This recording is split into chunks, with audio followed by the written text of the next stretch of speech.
And it's February. Who let that happen?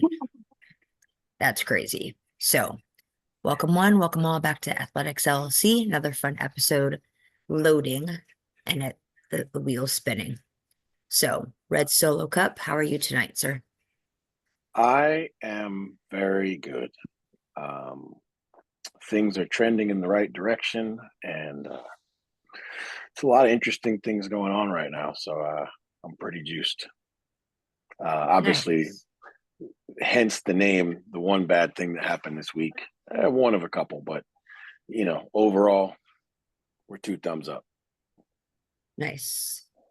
I can't even Norwester? Weston, yes.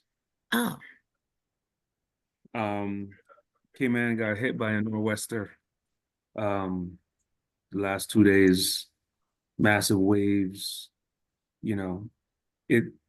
so you leave the island and you're like, man, all those folks with those really, really expensive houses on the beach, they must have it really nice. And then you see the scenes from the last 3 days and you're like, there's a reason why us locals live on the inland.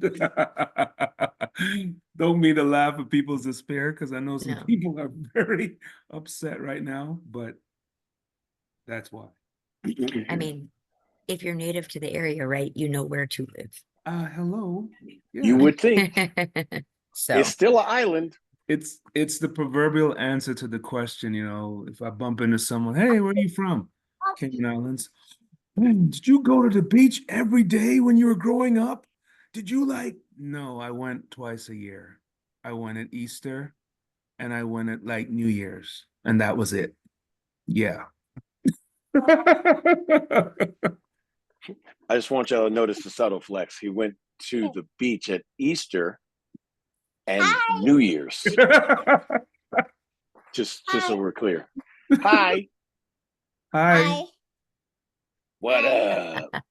What up? Clyde, how are you tonight, sir? I mean, I got my co-pilot here. It's been a fun day with him. Off to back to Albuquerque tomorrow for the Don Kirby, and I'll be seeing you there, sir. Yes, that's right. That's right. I saw that on the performance list. Good to see you. We'll have some fun out there, as fun can be in Albuquerque. But yeah, no, everything's good. Now I see Solo Cup things must be going on, because he has a very fly vest, right now. So as the gear goes up, you assume that things are going up. That's almost like, it's slightly above Pat Henry level vest right there. Oh no, it's well above, because it's Lululemon. So Pat knows nothing. Oh. Knows nothing about it. There are no zippers on Pat Henry's vest. Not at all. Okay. And his vest has a swoosh on it. So we're not doing none of that. So is Kai the POP? Is he the Prince of Petty? Always. Every day.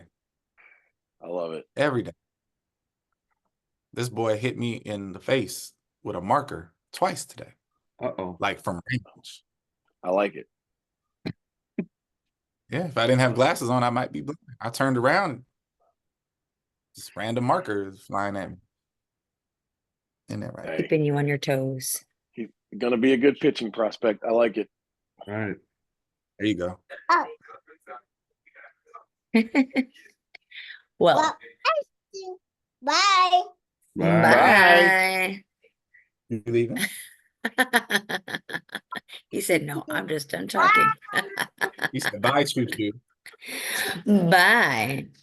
Oh, my buddy. Bye. Are you leaving? Because they're not leaving. Are you leaving?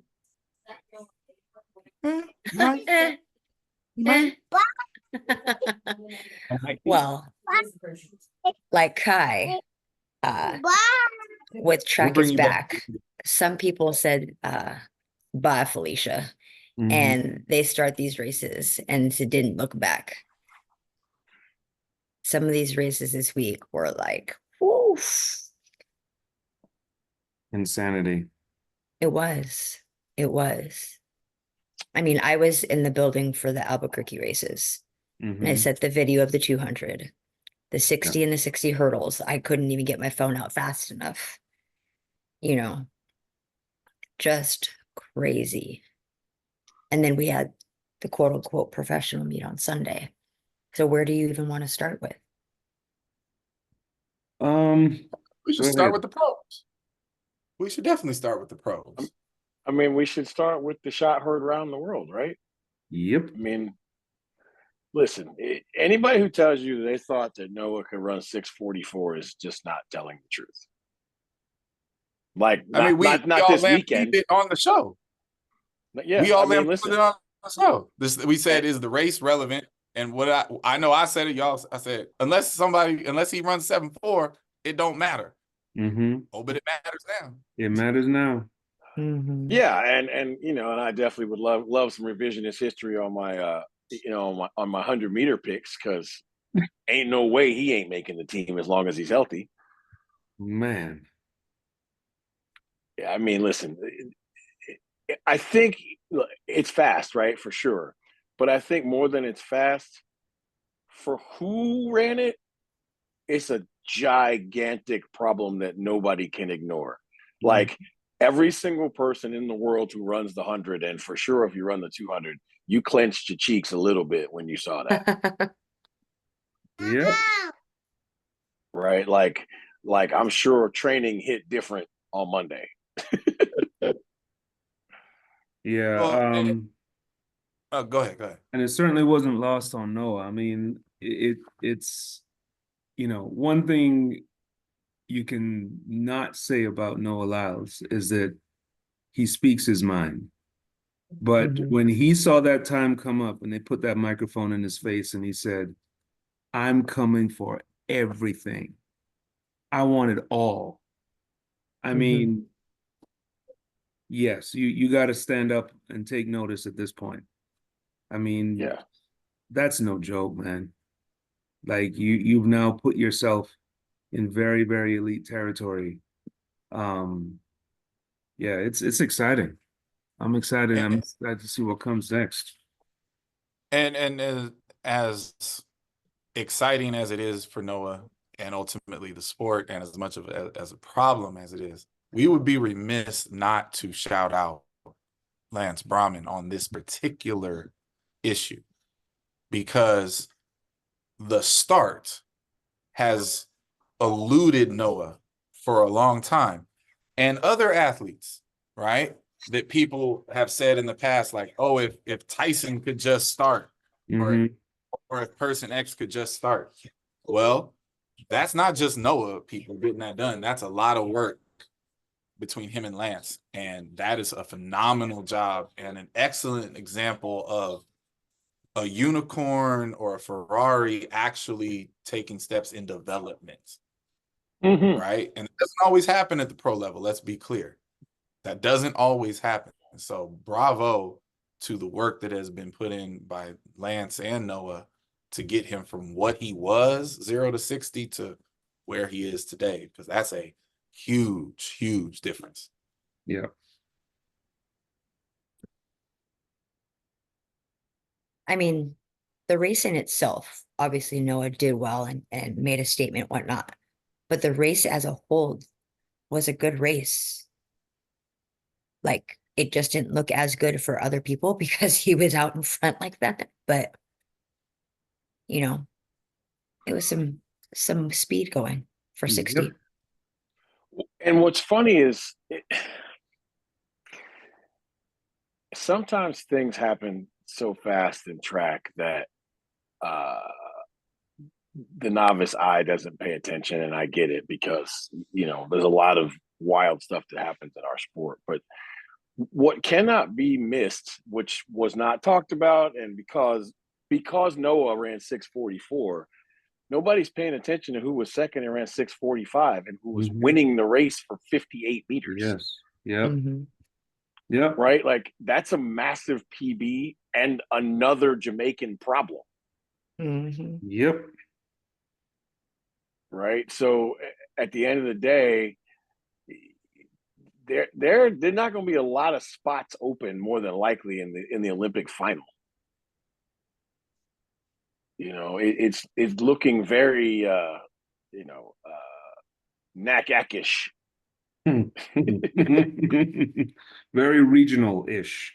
Looking very regional-ish. Yeah. I mean, because Papa Podium is from the NACAC-ish as well. Yeah.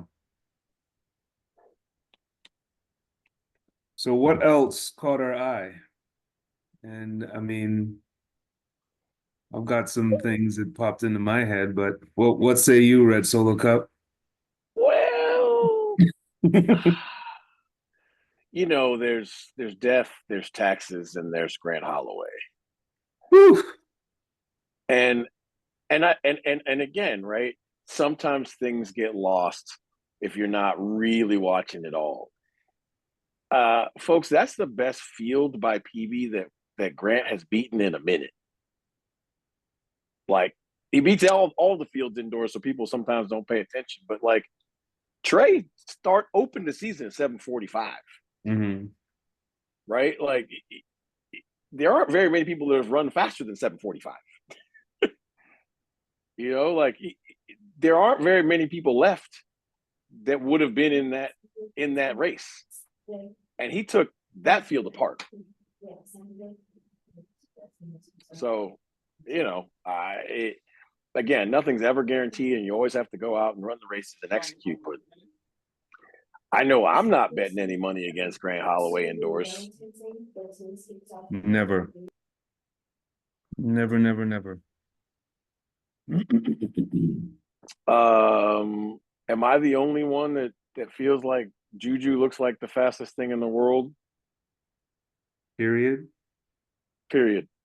Now, it's indoors, right? I meant indoors. I mean, the 60 doesn't really have much to do with predicting the 100. Mm-hmm. But she certainly looks good. Certainly. And speaking of, I mean, what is our Polish princess? 701, just saying, hey, I'm still here.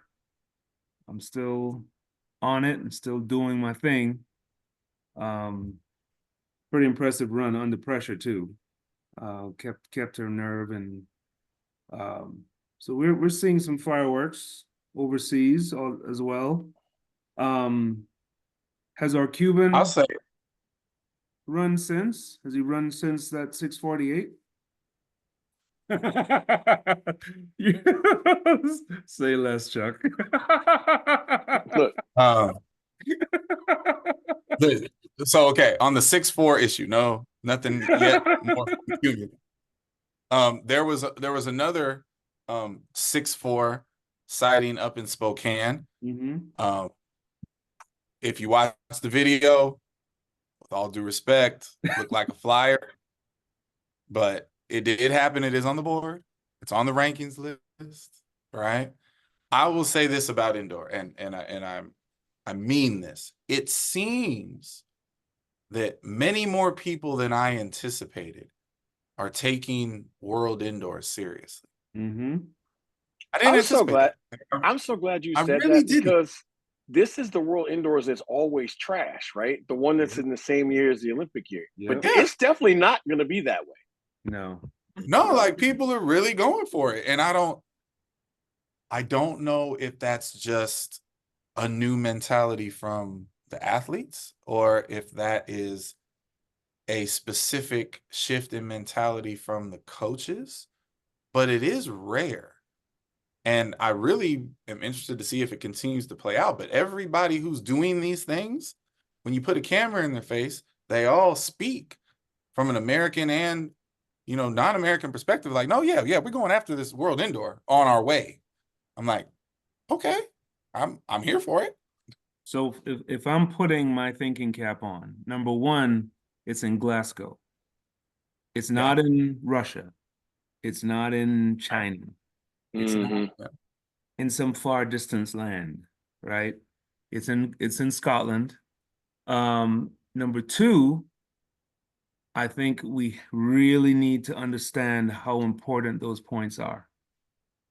And I think agent managers, people that are in the background are telling these athletes, especially the ones that need points, that need a little extra boost going into outdoors, I say you go after it. And I mean, we're talking about March 1st weekend. I mean, you can recover from that. You can come back from that, still get ready for the outdoor season and be fine. I mean, so Sure. I think it's good. I think it's good that we're going to get some good representation at World Indoors. I mean, should be a fun watch.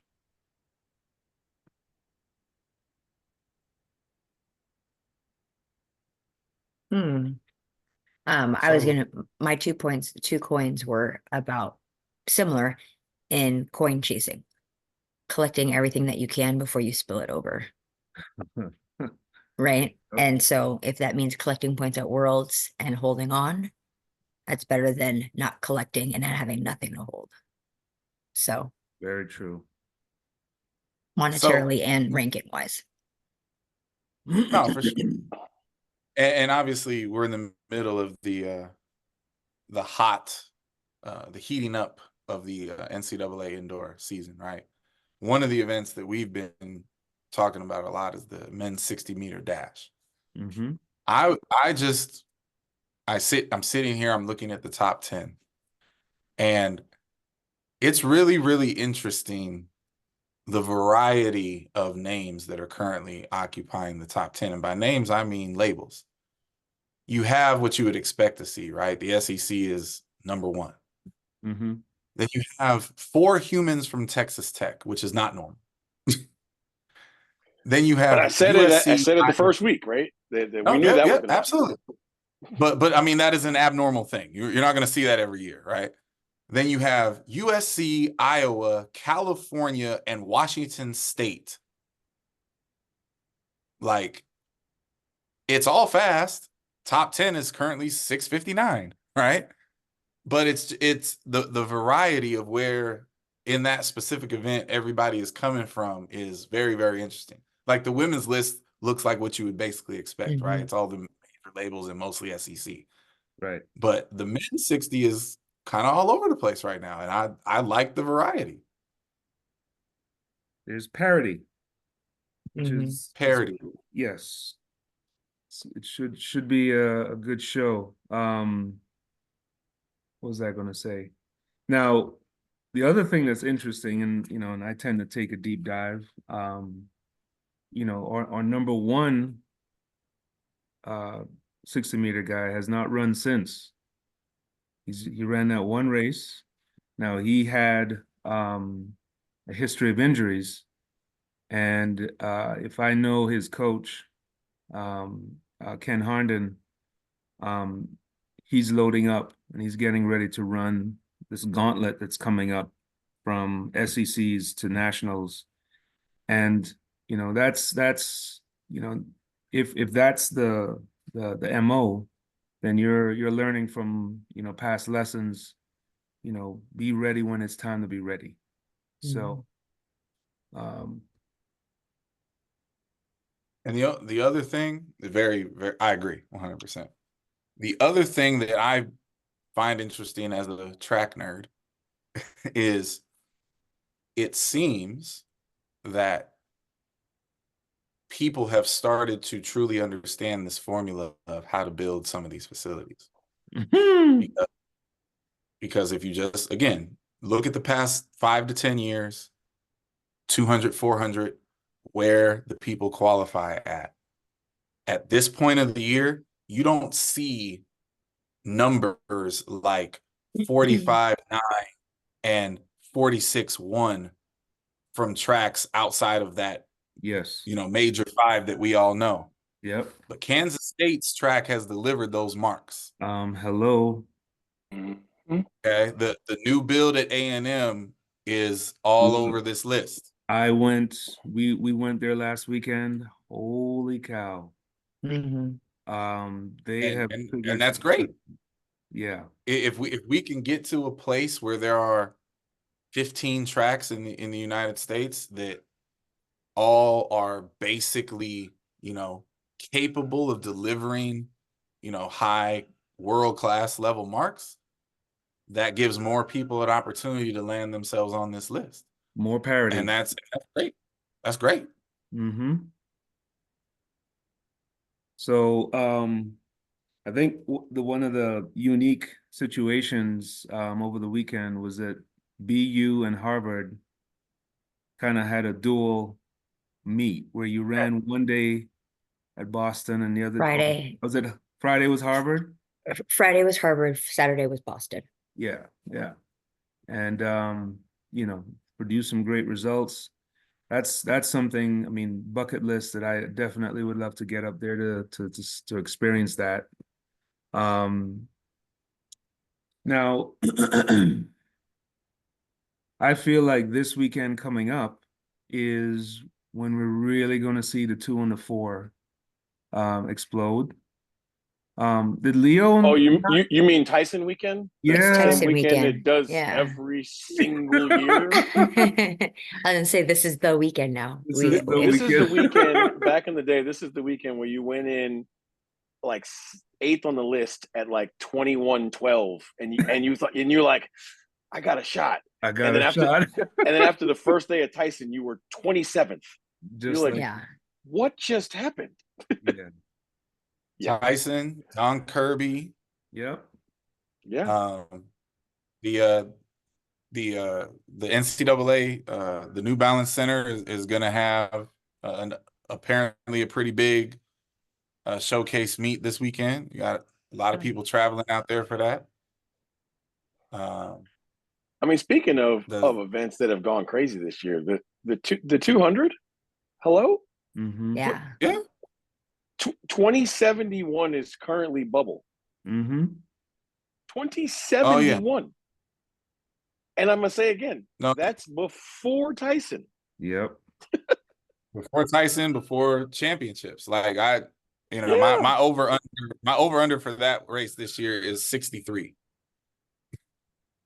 Yeah, I mean, there's gonna be hotness at Texas Tech this weekend too. Yeah.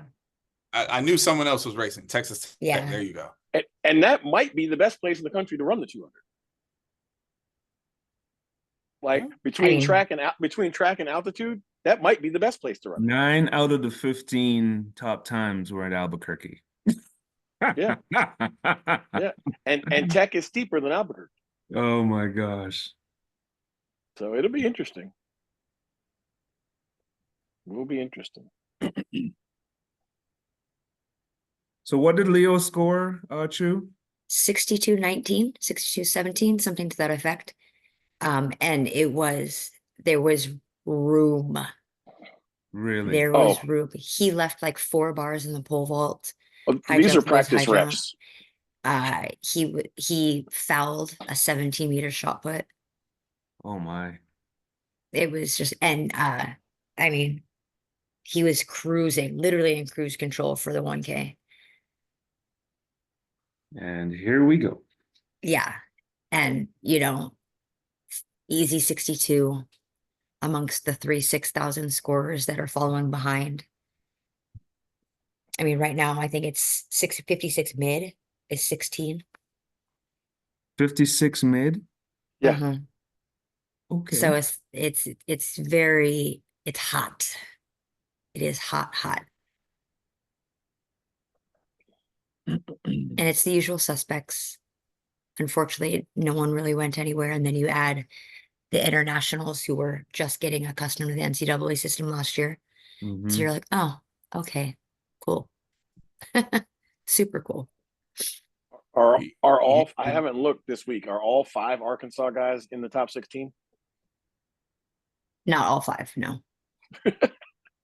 Another event that absolutely popped off this past weekend, men's 4x4. Yes. Number 3, 4, 5, 6, 7, and 9 of the top 10 all came from this past weekend. And to hammer home the point from before, yes, Razorback the week before still has top 2 with Florida and Arkansas, and you expect to see that. Texas A&M on their new track goes 3:04. Arizona State on the same track goes 3:04. Yep. Tennessee comes out to New Mexico, runs 3:04. When did Kansas State get a 3:04 relay on the new track? Texas Tech 3:05. Well, so wait, and the then two most shocking 4x4s this weekend were Kansas State running 3:04 and Penn State running Penn State. 3:05. Yes, What? just number 9 in Yeah. the nation right now. Actually, not number 9, number 8, because you got to discount the B team. Number 8 in the nation Penn right now. State ran 3:05. 3:05 at Penn State. Man. Yeah. That's not today's technology. Nope. No, that is not a renovation. That is not a new situation. So that 3:05 is probably close to 3:04. And to your point, Red Solo Cup, there are 4 Arkansas guys in the top 16. Whew. The fifth one may make it at the conference meet. Jeez, man. Well, you may have heard they lost 10 points in the triple jump. So Maybe, yes. they may be trying to rally. Hey, listen. What I love about what schools like that do is when they have a formula and they just work the formula. I'm a fan of that. I am a fan of people being great at what they do and not deviating from the process. I think that is a lot of people can learn from that. Anything else wonderful from this weekend? Women's short I hurdles. wanted to. Yes, for sure. I wanted to ask KST, the governor, a question since he has been in the building. One of the critiques of the old A&M facility were the horizontal jumps, runway. It seems they have rectified that. 100% rectified. They're dug out. It's flat. I call it flelevated. It's flat but elevated. So it's very much like Texas Tech, but it's more tightly wound. Okay. Yes. I mean, I think on average, my athletes move back 3 to 4 feet on their approaches. It was like that. Like it was like, coach, I need space. I need space. I need space. And yeah, I mean, I had almost everybody PB this weekend there, which, you know, I normally don't even take jumpers to A&M because number one, the old facility, the triple jump board was way too far back, especially for the women. No problems here. Like they have come full circle for sure.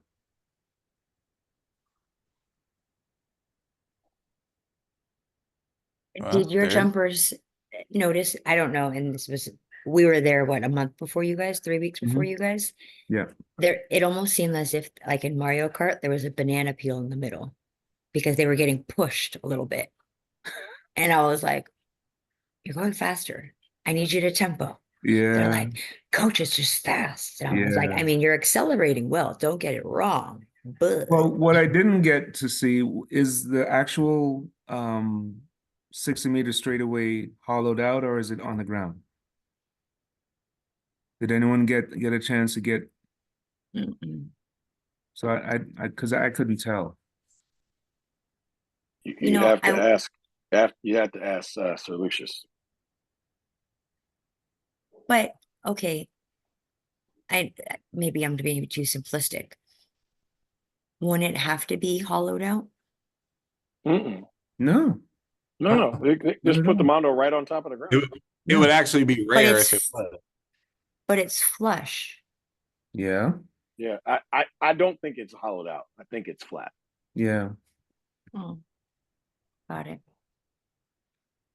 So, anyways, lots to go over. I know we missed some, but that's what's coming out of our brains. Oh, We forgot about Femke. Oh yeah, huh? And it's not so much the 400, but her Yeah. 200. Mm-hmm. 2020. 200 was more. Hello. Mm-hmm. We Wow. 200 was see more where impressive. she's going with this. Listen, I didn't what, even what see I the time.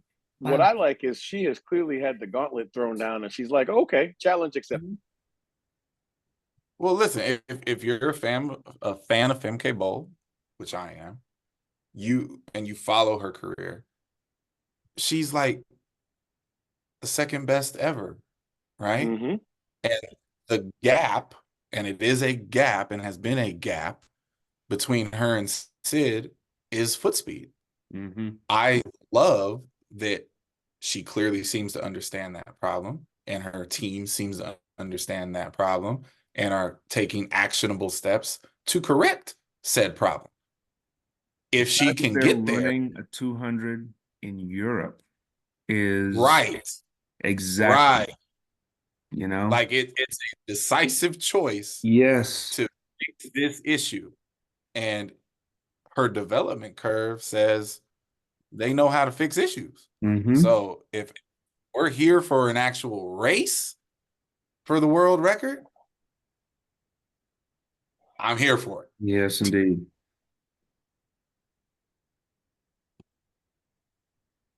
All right.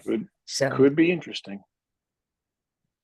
on to domestic American events. The Super Bizzle is upon us. The fun fair of Carnival Games passed last week with the, what's it called? The Pro Bowl. Mm-hmm. And now we are here. Which the Pro Bowl was fun again. The way they got it going Entertaining. now is the best. Yeah. Yes. Yeah, They it should was a leave dud that for a model little bit. alone. They should leave that model alone. It was definitely fun. It's obviously not important, but it was really, really funny, and it has to be said. If you are Jalen Hurts, Mm-mm. you Mm-mm. can't go out there. Mm-mm. I don't care if you were out there hungover or actually drunk, but you can't go out there and hit no targets in the accuracy, in the precision passing competition. Like, no targets. I You got a want people to zero. understand. Listen, the moving targets are hard, and we always are amazed at how well quarterbacks do, right? But no one has ever missed all of the stationary targets. That's never happened. Mm-hmm. This man was missing tackling dummies. Bro. Like, I watched it twice because I almost felt like I was being punked. Like, I was like, there's no chance. Zero. Hey, it's a tough one, It's not man. important. Not important, but it doesn't help the reputation at all. It doesn't help. It's like it doesn't mean anything, but it'll never go away. It's like Vince Young's Wonderlic score. Do you know what I mean? It doesn't mean anything, but it's still going to get brought up. It's to say, like, that's what's going to happen. It doesn't mean anything, but it will still get brought up. Means nothing is everything at the same time.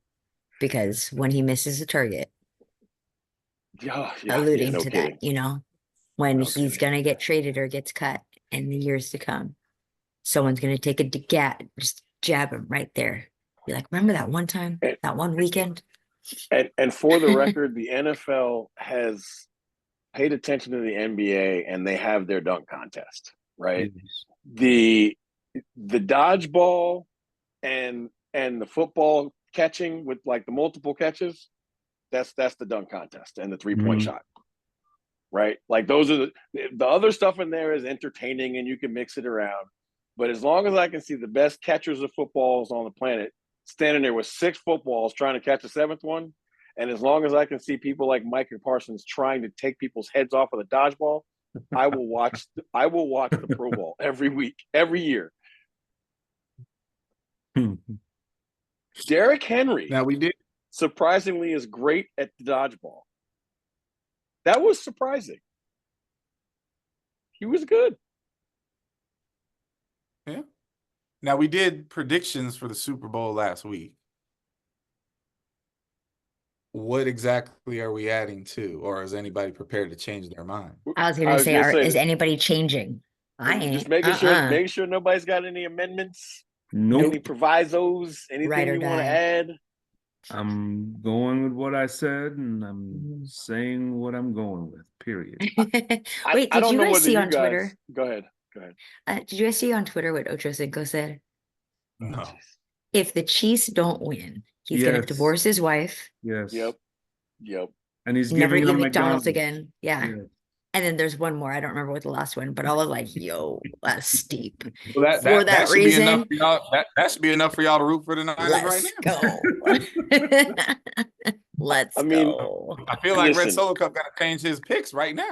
Not a chance. gosh. But I'll say this: if you didn't know anything, like if somebody just dropped you on this planet, right, on Monday, and you just listened to pick any 3 talking head shows, any 3, right?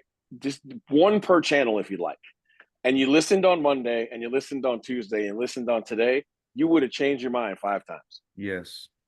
Because the arguments for and against are wild.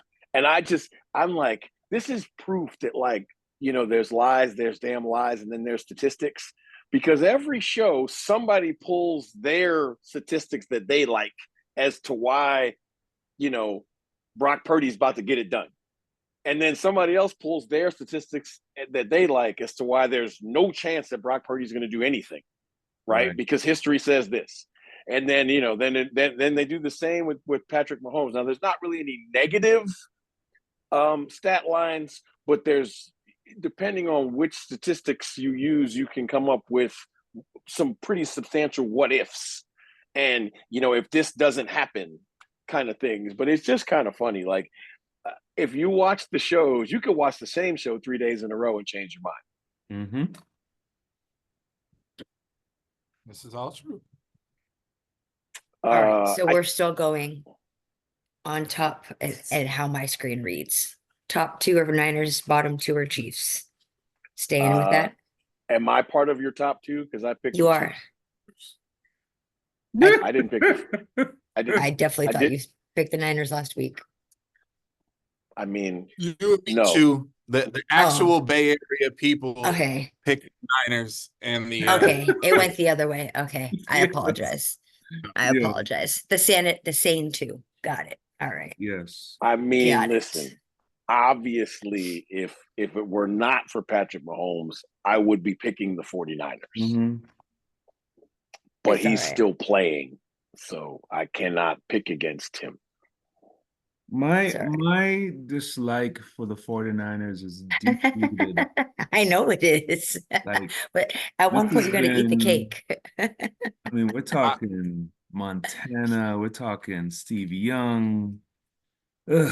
We're Okay. robbing I'll childhood say I will dreams. say this to Red Cup's point about the talking heads in the shows.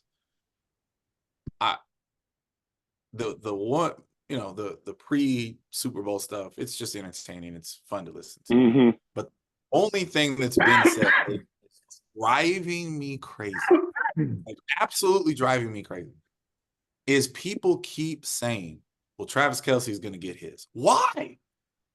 Why are we just assuming that on a team with marginal wide receivers that Travis Kelce just is going to have his 10 to 12 catches and 150 yards?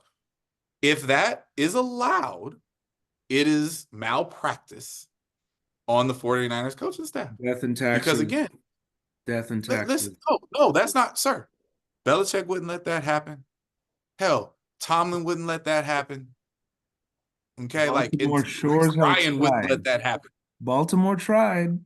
They tried. Baltimore committed a lot of coaching malpractice this past weekend. Yes, but Baltimore had the 2 guys best suited to guard him. Yes. And I'll say this: the Niners that's my point. The Niners are also well heeled in the ability to guard him. The issue is always this. Wait, right? before you make that point, because I think you're going to make a good one. To your point, Baltimore was best suited to guard him, and they chose to single cover him with a second-year player from Notre Dame. That is malpractice. They did. But go ahead. I mean, the issue always is with Travis Kelce is that if you just start with the Travis Kelce portion, right? Him and Gronk are unguardable because they're too big for the people who can guard them, and they're too fast for the people who can't. You know what I mean? Like for the people who can body them, they're too fast for them. The people who are fast enough to guard them, they're too small, right? So there's the open portion that they're kind of always open no matter who they're guarding, who's being guarded. But then where the issue really becomes and why Travis Kelce is just always a problem is if you don't get Mahomes on the ground at some point in time, Kelsey's open. Mm-hmm. Like that's the issue, right? Because nobody can be guarded for 5 seconds. Nobody. At the end of the day, like that's the issue. So, it'll be interesting. Like, I think this game is going to come down to the things that nobody is really talking about. I don't think this game is going to come down to Brock Purdy or Mahomes, really. I think what this game is really going to be decided on is like whether Isaiah Pacheco can really run the football. Whether the Chiefs defense is going to continue doing what Chiefs defense has been doing to do, right? That's what I think is going to – and then honestly, whether the 49ers are going to run the football, right? Because that's like they certainly should. But the key to it is like even when you're down, you have to keep running the football because the only way that it's been shown to have any effect on the Chiefs defense is running the ball. So even if you get down 7-0 or 10-0, like you still have to run the ball because if you just pass for the rest of the game, you're going to lose. Yeah. Well, I don't think Brock Purdy's going to, all of a sudden, become Cinderella and blow up and throw two or three interceptions. I don't think that's going to happen.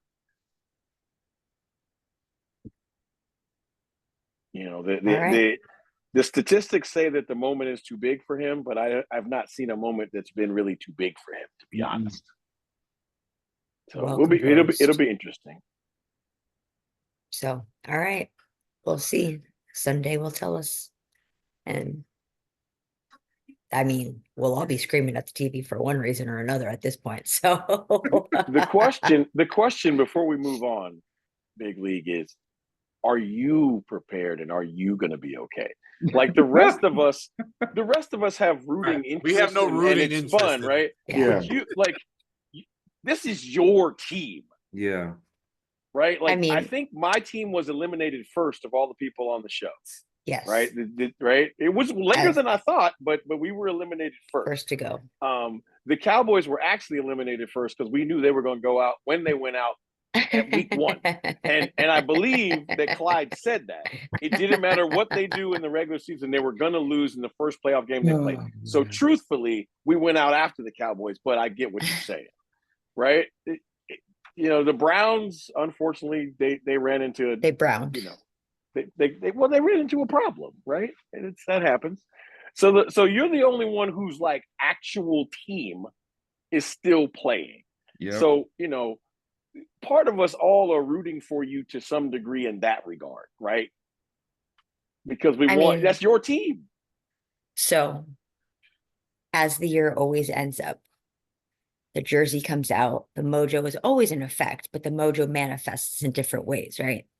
So I always say I'm going to pick between the two jerseys, and the Kaepernick jersey always wins. That's why I laugh.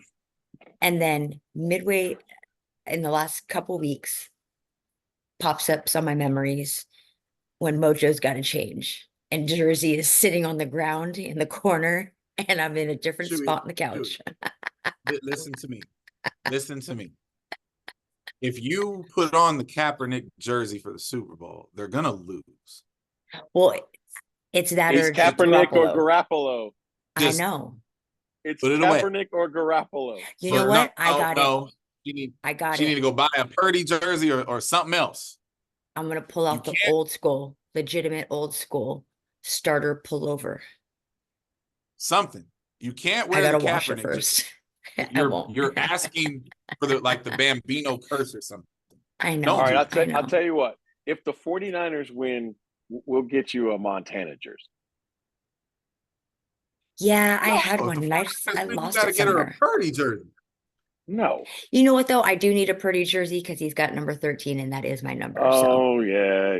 If the 49ers win, you have to Yes. purchase a Purdy jersey. Oh goodness. Okay. A real one with the stitching. I was gonna not say I not need the press on. Real I one. need a Mitchell and S. Just saying. I Just mean, saying. we don't do fugazi around here. No. Yeah. All right. So I have to read this one verbatim because I can't leave out a detail. Whose 10-year streak is best and why? Speaking of Mr. Holloway, Edwin Moses, and Carl Lewis. I'm not even going to do it to you guys. You can't hit I him with was the going to. FC? No. Because in my head that says football club. That's what I read it as at first. Anyhow, Grant, Mr. So Moses, Mr. Lewis. yeah, so I had to do a deep dive. So Carl Lewis had his streak over 10 years, 65 victories. Grant Holloway, his current streak, is somewhere in the 60s, if I'm not 57, somewhere there. The great Edwin Moses won 122 races, 9 years, 9 months, 9 days. Yeah. 122 races. Is that good? That seems good. Um, Pennies. look, it's now there are levels to this. Grant's was limited to indoor. We're limiting Grant's streak to indoors, which means that he ran probably 4 or 5 races an indoor season, if that. It also starts in high school. Right. Then you're talking about Carl, who you look at these 65 victories, he averaged 5 to 6 competitions a year, jumped when he was ready. But Edwin Moses took on all comers. He went out and ran a regular season every single year. So you're talking an average, I mean, we're talking about 9 months, whatever. So you're talking about 12 to 13 races a year.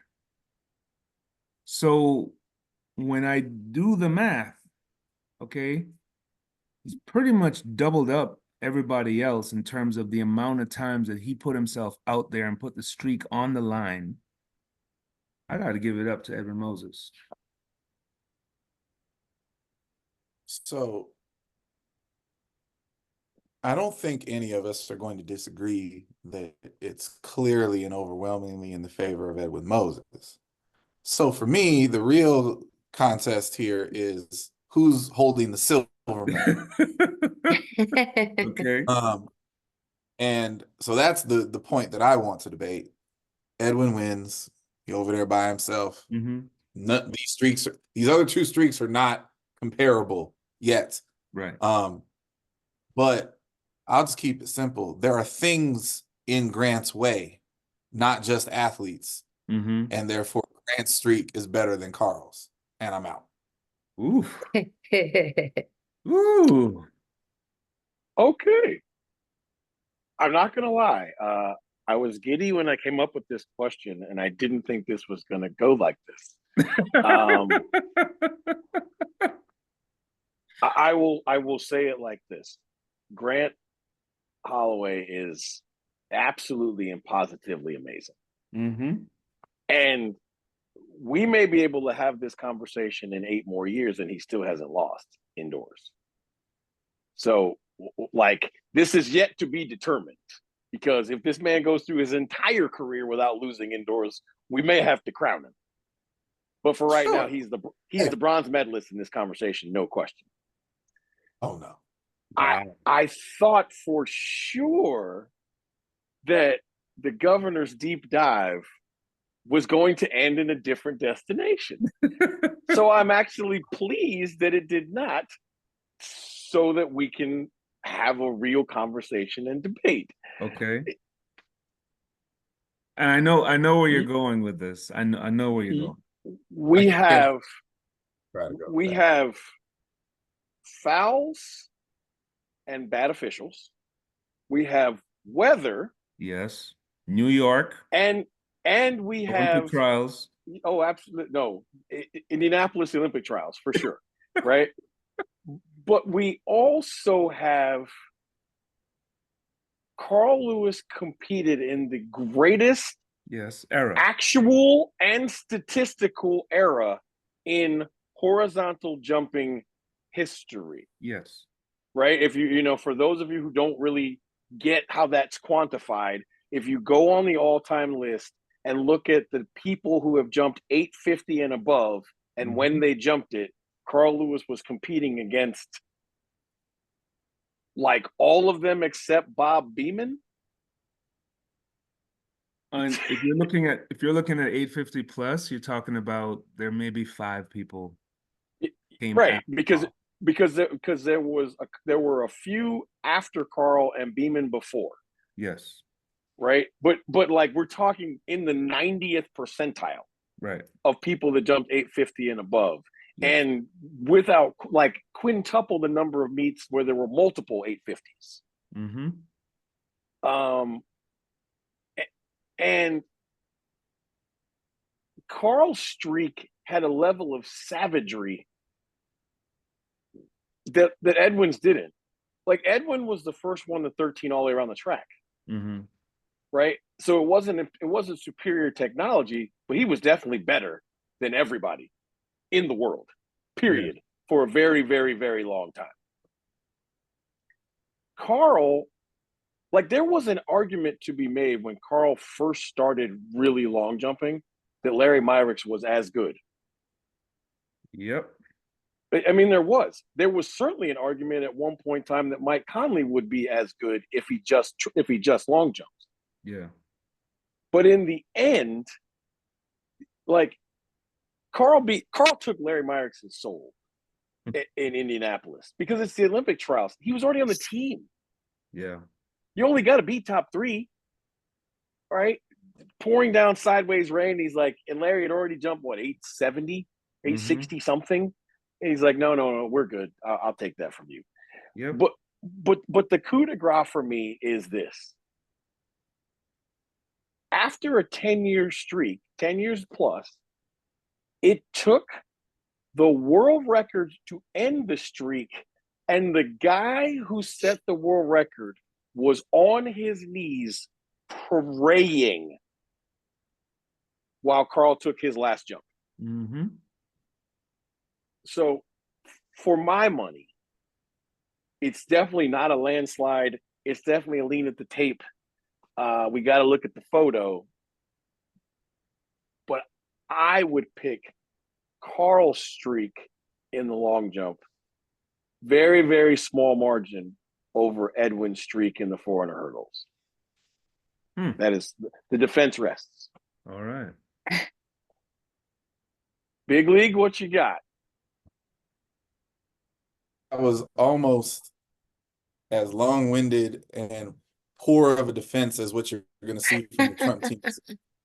It was not a poor defense, but very well stated. It's a valiant effort. It was nostalgic, and I love nostalgia. Like, it was cool.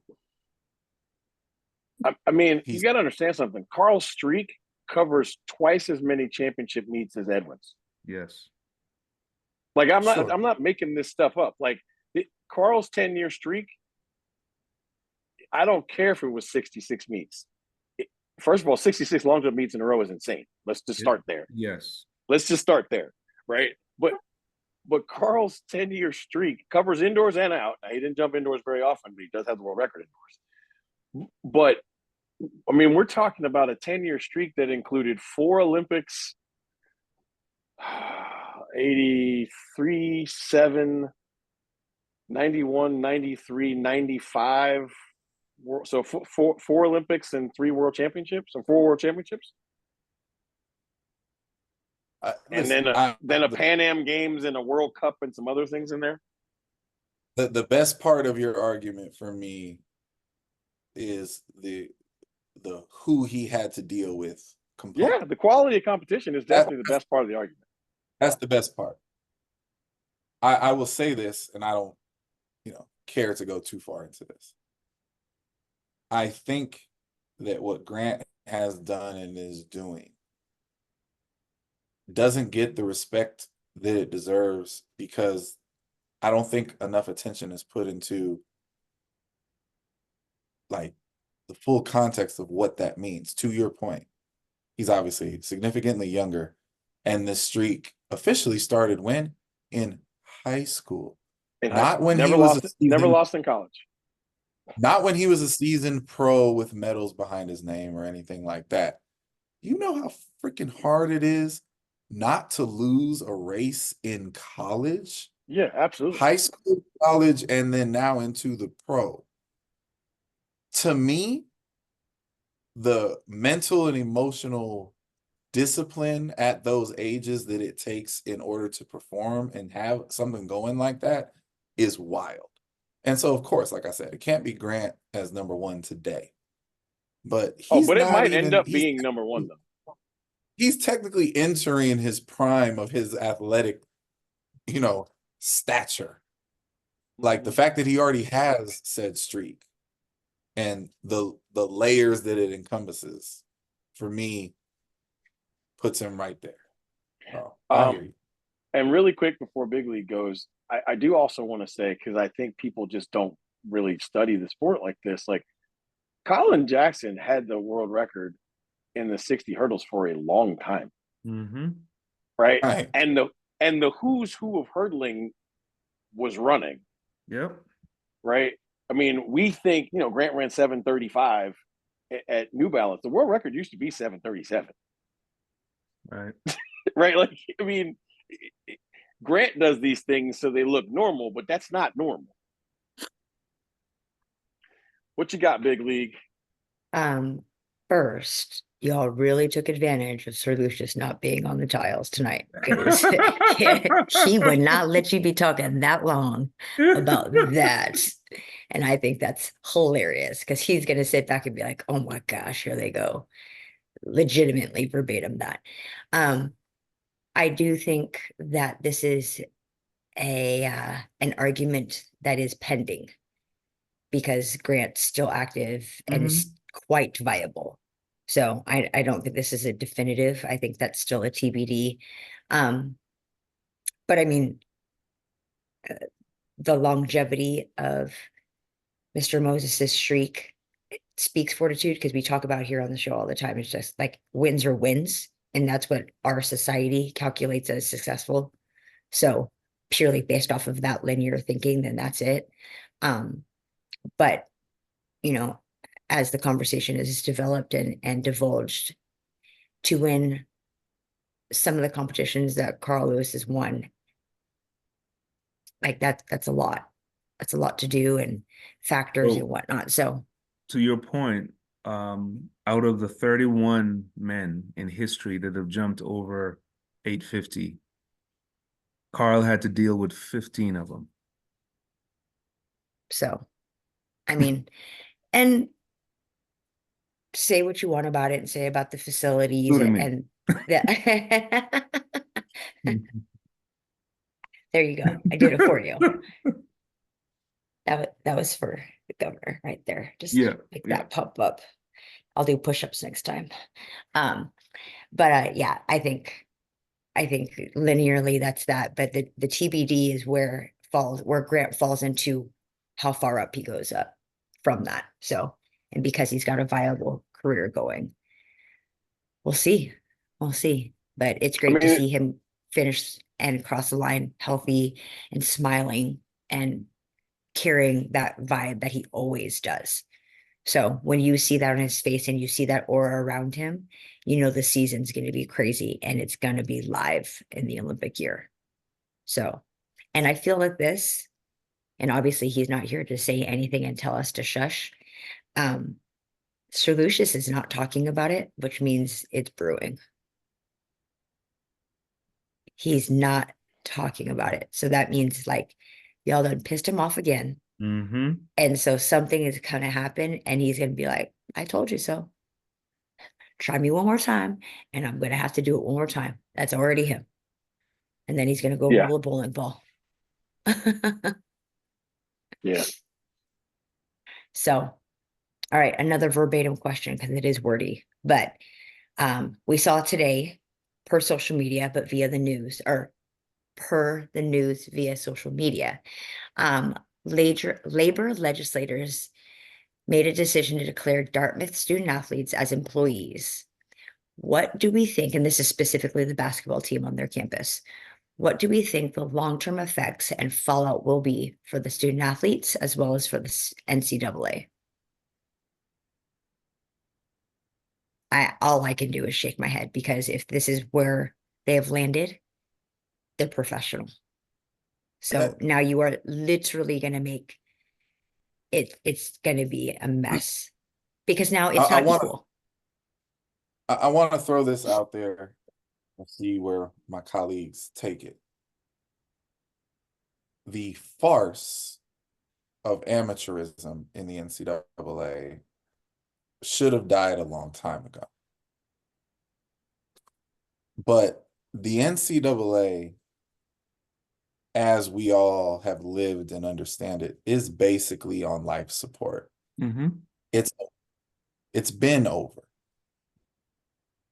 Lawyers and righteous, for my own money, righteous stances that they have taken have crippled it, put it on life support.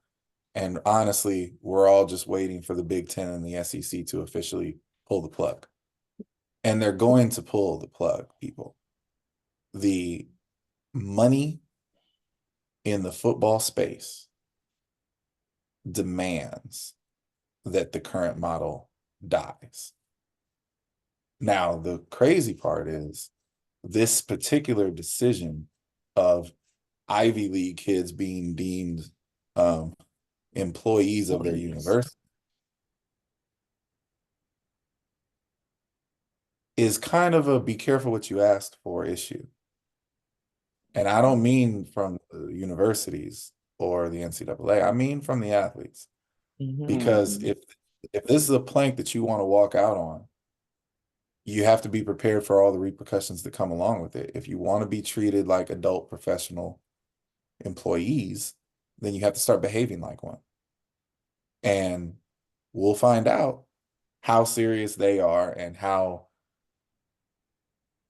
much of an appetite other collegiate athletes have to follow this model. Because as we all know in this country, once a court sets a precedent, it's a precedent. Yep. So this thing could spread like wildfire within the next, 60 days if you really wanted to push it. But I'm not sure enough people, athletes, I'm not sure enough of them are ready, willing, and able to go down that path mentally and emotionally. And I don't know where it's going to go, but make no mistake about it. The NCAA amateurism model is DOA. Yes, and I think we've all known for at least a decade now that there's litigation in the courts. There is, I mean, we all remember when that first lawsuit went into play, Ed O'Bannon, and and what's come after that. And everything that's happened in the NCAA has been an attempt to pacify the inevitable. All it is just trying to put a Band-Aid on a gaping wound.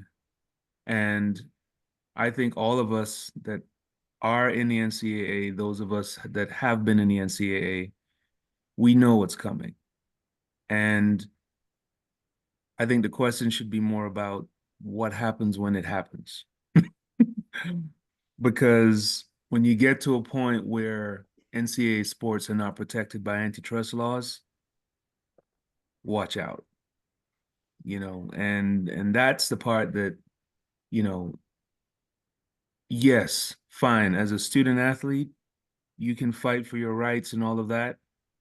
But when the model crumbles, what's going to happen then? And that's what we're not discussing. That's what we don't know what that looks like. As the adage goes, the rich will get richer, and we know how that works. But there will be a reset. And what that reset looks like, we don't know. But yes, it's coming. I think, but and as Clyde put it, you have to have precedents first, right?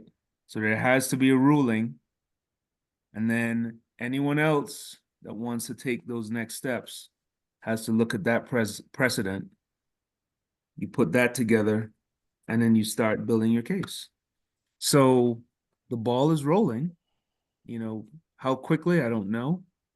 But we will get to that point. So whether it's a situation where the schools that are willing to pay their athletes break off and everybody else status quo, two different sets of rules, I mean, I can see that happening. Well, so I guess I'll do a small, tiny bit of history, right? Like, first off, this isn't the first time this has happened. If you remember correctly, I don't know, was it 4 years ago, 5 years ago, the Northwestern athletes, they did this first. Mm-hmm. And what happened then is exactly what's going to happen now, right? There's going to be an injunction and a stay, and none of this is going to be truly taken seriously until it gets. So now it's been ruled on at one level of court. Until it gets to the Supreme Court and actually gets adjudicated. Mm-hmm. It's going to just be gray, and we're going to continue on as the current muddy status quo. But Yeah. let's just say we get through the next 6 or 7 years, or however long it'll take till it gets to and through the Supreme Court, right? What I don't think that, first of all, let's just be honest. This goes all the way back to whatever board meeting they had when they were talking about whether they should pay student athletes. What was it, $2,700 or whatever the number was? Yeah, that was in 20. That was like 20. I think it was like in 2012, right? Alston money. Right. Yeah. What ends up now being awesome money, right? If they had just said yes to that, the students would never know how much money they were talking about. Mm-hmm. And they would have taken the money and eventually gradually got little tiny raises, and everybody would be fine. But what happened was the NCAA and the schools in general were greedy, and they cried poor mouth like, oh, we can't pay the student athletes, right? So then unfortunately enough student athletes so now the books have to get open because there's lawsuits. Right. So now that the books get open, you're like, wait, time out. Y'all make how much money? Mm-hmm. Right. And so it's like, now we're coming for the bag. And so that's the problem, is that now, like, college football players they were never supposed to make millions of dollars in college. That was never supposed to happen. Mm-hmm. But it's happening now, and it's never going to not happen. Right. So the issue you have is this: if we go further into deregulation, college football is eventually going to break off into its Power Five, or those who can pay, whatever the numbers, whatever that group is going to be called, right? That's going to break off into its own thing. But what people don't get is, like, when they say their own thing, they mean their own thing. Like, it'll be like a whole nother league like the NFL. They're not taking track and volleyball and lacrosse and everybody with them. They're going to take their money, their assets, and go pay their players. Mm-hmm. Right? So now, what everybody who is, doing the Title IX dance has been saying, if you take football out of the equation, well, here's the thing. If you take football and its money out of the equation, now we got a whole lot less money and a whole lot fewer sports. Yep. Because and a whole bunch more lawsuits. That a whole bunch of schools actually can't do. Yeah. Right? That's to start with, because again, once you go forward, you can't go backwards. So all these kids are getting Alston money. That's never going to stop. Even when football goes away, right? Yeah. When football's on its own island, the kids are still expecting the Alston money. But beyond that, I need student athletes at some point in time to understand, if you deregulate then you have to unionize to collectively Mhm. bargain. Right. Mhm. So I just want you to try to understand this concept. Football and basketball are billionaires. And most Olympic sports are living check to check. But you're trying to get the constituencies to collectively bargain together. That, my friends, is never going to happen amicably. Mm-hmm. That is never going to happen cleanly. And the fallout, as Clive put it, could be, listen, I'm not a doomsday guy, so I think cooler heads at some level are going to figure this out, and we're going to have to set some parameters, and there's going to be some lump it or leave it conversations. But if it doesn't, listen, college sports as we know it will disappear, right? Like popular sports and sports that can be sold are going to survive. Niche sports are not going to survive at the level that they currently survive because they're only going to be able to be supported by niche money, right? Like there's going to be a few schools that have volleyball that will no longer have volleyball. There will be a few schools that have softball that will no longer have softball. There'll be a few schools that have track that will still have track, but it'll be a whole lot smaller. They'll do a whole lot less. There's a lot of schools that do indoor and outdoor track that will only do outdoor. Like all of that's going to change, and then like little rules, like, you got to be in school for 3 years before you go to the NFL and 3 years before you can go to MLB. All of that's going to go away. Right. The problem, one and done rule in the NBA will go away. Mm-hmm. The problem with all of this is, and I'm like 95% on the side of the athletes and all of this. I have been the whole time. Yeah. But young people are typically short-sighted. And the issue here is very, very simple. Rich people typically don't give a damn about poor people. Mm-hmm. Facts. The only thing holding this flood, if you will, at bay is for all the people that complain against Title IX, you better love, embrace, and thank whoever you thank for Title IX.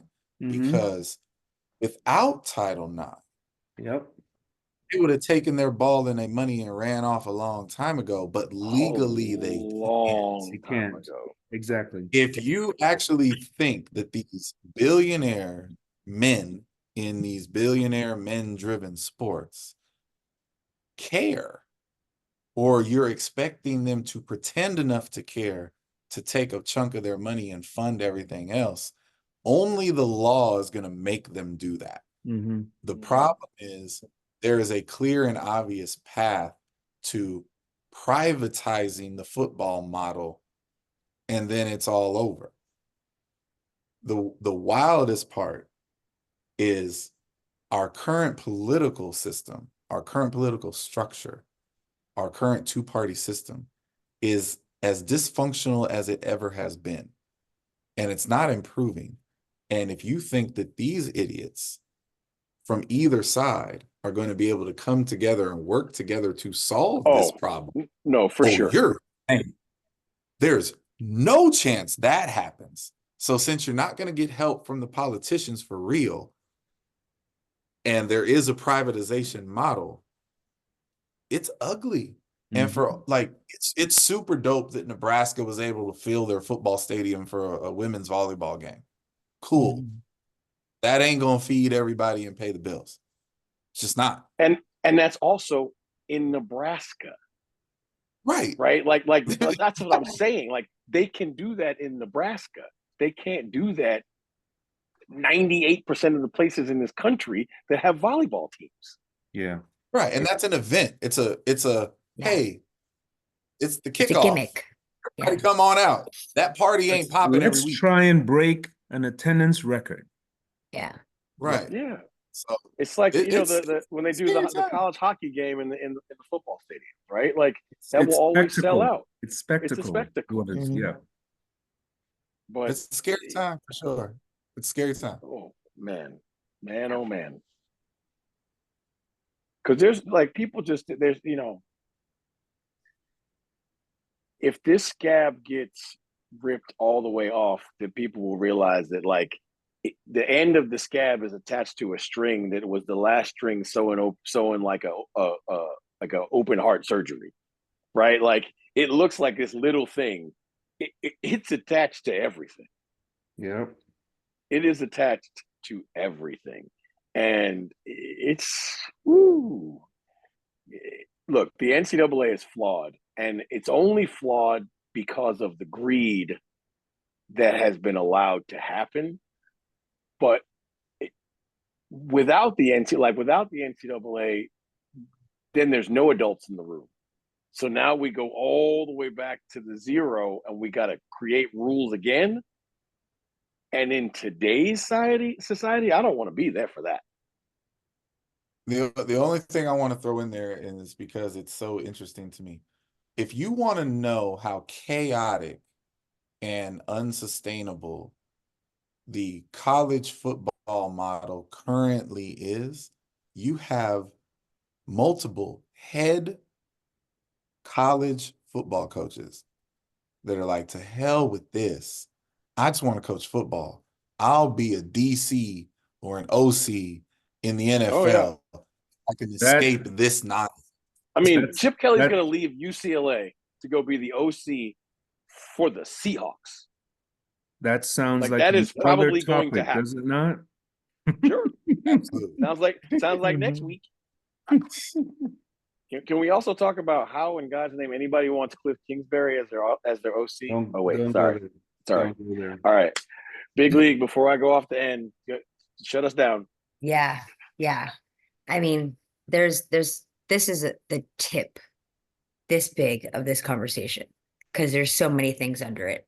So, I mean, that's not going to be the last time we hear about this or related conversations to this topic. So definitely start gathering the info, prepare yourself, gather the knowledge. Student athletes, do that, prepare yourself with knowledge so you're not making ill-fated decisions. So as coaches, that is part of our job, to help consult them and inform them of what they need to know. So, but student athletes better start reading them emails. Right. Oh, they can't even fill out food forms. Y'all better take on luck. y'all better take a tertiary look at a collective bargaining agreement. I promise you, when I was reading the article, I thought about my own team and how they can't fill out their meal forms. Exactly. Yeah.